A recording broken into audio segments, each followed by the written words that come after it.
മനസ്സിൽ ചിന്തിക്കാത്തത് പോലും പറഞ്ഞ് അപവാദം പറഞ്ഞ് ഒതുക്കാൻ നോക്കുമ്പോഴും അഭിഷേകമുള്ളവൻ ഒതുങ്ങത്തില്ല. മനസ്സിൽ ദാവീദ് ചിന്തിക്കാത്തത് പോലും, അവിടെ പോയി യുദ്ധം കാണണമെന്നും ദാവീദ് സ്വപ്നത്തിൽ പോലും ചിന്തിച്ചിട്ടില്ല, മനസ്സിൽ കരുതിയിട്ട് പോലുമില്ല. ആ ദാവീദിനെ നോക്കി പറയാ, നീ യുദ്ധം കാണാൻ വന്നല്ലേ എന്ന്.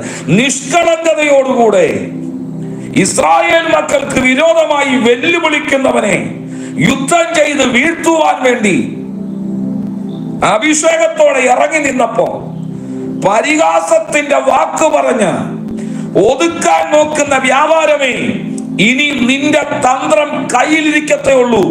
അതിനെ അതിജീവിക്കുന്ന അഭിഷേകമുള്ള ഒരു കൂട്ടം ആളുകളെ കർത്താവ് എഴുന്നേൽപ്പിക്കാൻ പോവുകയാണ്. കാരണം വിടുതലിന്റെ കാലമായി, ഉണർവിന്റെ കാലമായി, ഉണർവിന്റെ കാലമായി, അത്ഭുതങ്ങൾ നടക്കുവാനുള്ള കാലമായി, വീര്യപ്രവർത്തികളുടെ കാലമായി, രോഗസൗഖ്യങ്ങൾ വെളിപ്പെടുന്ന കാലമായി, മരിച്ചവർ ഉയർത്തപ്പെടുന്ന കാലമായി.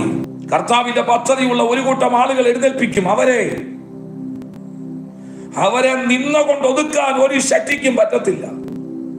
അവരെ അപമാനം കൊണ്ട് ഒതുക്കാൻ ഒരു ശക്തിക്കും പറ്റത്തില്ല. ഇത് സാത്താന്യ തന്ത്രമാണ്. മാധ്യമങ്ങളിലൂടെയോ നേരിട്ടോ അപവാദം പറഞ്ഞ് മുറിവേൽപ്പിച്ചാൽ ചിലർ ഒതുങ്ങിപ്പോകുമെന്ന് ചിന്തിക്കുന്നവരുണ്ടെങ്കിൽ അങ്ങനെ ഒരു കാലം ഉണ്ടായിരുന്നു. അങ്ങനെ ഒതുങ്ങിപ്പോയവരുണ്ടായിരുന്നു.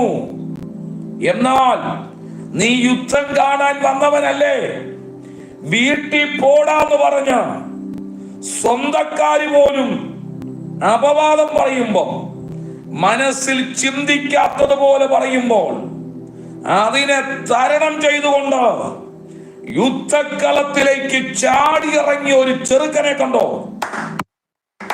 അങ്ങനത്തെ ചിലതിനെ ഈ കാലത്ത് കർത്താവ് പോക്കാൻ പോകുകയാണ്. അങ്ങനത്തെ ചിലതിനെ റെഡിയാക്കാൻ യേശു വെയിറ്റ് ചെയ്യുന്നു. അങ്ങനത്തെ ചില ചെറുക്കന്മാരെ, മുന്നും പിന്നും നോക്കാത്ത, കർത്താവിന്റെ ശബ്ദത്തിന് വേണ്ടി ചാടിയിറങ്ങുന്ന, അപവാദങ്ങളെ നോക്കാത്ത, നിന്ദയെ നോക്കാത്ത, കുറ്റം പറയുന്നവനെ നോക്കാത്ത, എന്ത് കണ്ടാലും എന്ത് കേട്ടാലും മനസ്സിനെ തളർത്തിക്കളയാത്ത ഒരു കൂട്ടം ചെറുക്കന്മാരെ കർത്താവ് അങ്ങോട്ട് എഴുന്നേൽപ്പിക്കാൻ പോവുക.